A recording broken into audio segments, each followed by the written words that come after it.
喜爱台剧、热爱台剧的观众们，欢迎您来到 YouTube 的台剧情报室。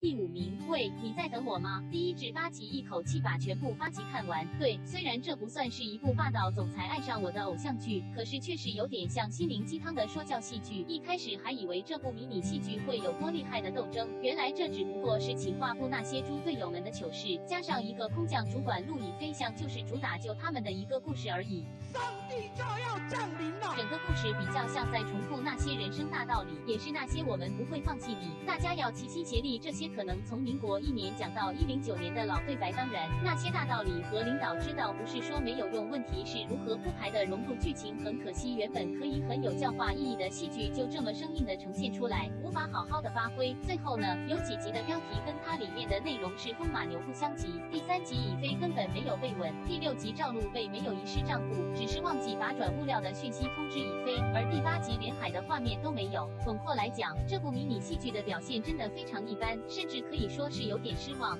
第4名，最爱。第10集，方千瑞的心思真的难以触摸，一时就说要跟白思理分手，什么他深深欺骗了他，当跟白思理的合照掉在水里也是舍不得，不个找猛男帮他捡树枝，结果自己掉到水里被救起来后又说不想离开不想分手，果然这湖水真的是给我一杯忘情水，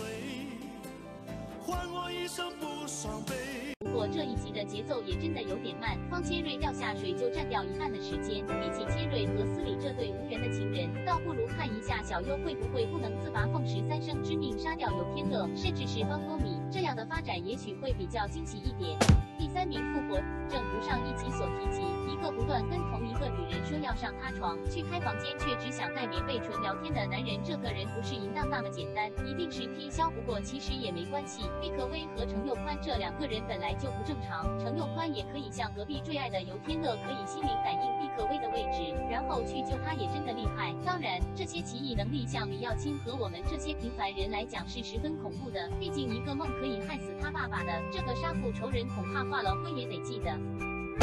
第2名，跟鲨鱼接吻。第11集，正如易飞扬所说的，杜艾莎和跟他弟弟杜东学也是同一对基因出来的，他们都把监视器视若无睹，也是喜欢潜入到别的公司去。不过撇开这一点，这一集总算看到杜艾莎终于算是接受了易飞扬，虽然小编还是不太懂为什么杜艾莎会对易飞扬改观，大概易飞扬就是唯一一个除了家人和叶轩以外会花时间关心他的人吧。这样想起来，杜艾莎蛮算可怜的。而虽然易飞扬看起来像巨婴，但他背后也有这样复杂的家庭，有个这样强势的哥哥齐振凯，他这个人也不单纯，说不定他爸爸的车祸就是他参与其中的，篡权夺位拿到 EEC 集团的董事长，还可以说要封杀就封杀杜艾莎。为了这个女人，易飞扬会不会跟他哥对着干呢？第1名，妖怪人间。第3至4集，环保署也管传染病，这不是疾管署来负责吗？这应该是不少观众或者是跟特民处接触的普通民众一般会有的反应，但毕竟这群妖怪本来就跟人类不一样，用环保署的耳目大概只是为了低调一点，不要引起人们的惊慌，而且这些特殊助理也算是大自然与生俱来的一部分，保护它们就等于我们的生态。当它们受到人类的破坏甚至毁灭后，它们也会有所反击，又或者会反过来影响人类的生活。就像那只木坑鸟，原本可以无拘无束在自然生活，却因为被烟火弄伤和被人关起来当宠物，结果它被迫使用它的能力来让大家知道它的存在，这也是逼不得已的。而陆记为什么要到了特民处才知道自己是妖怪？特异能力应该早就藏不住吧？这也希望下一集有个解答吧。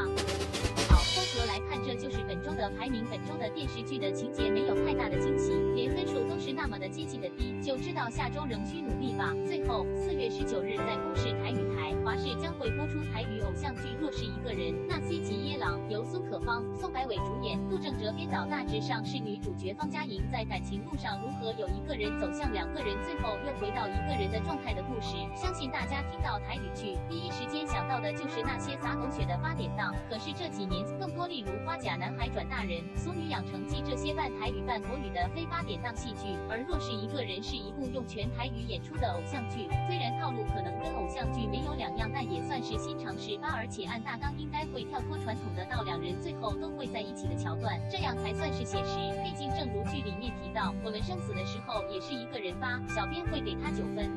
台剧情报室，我们下次见。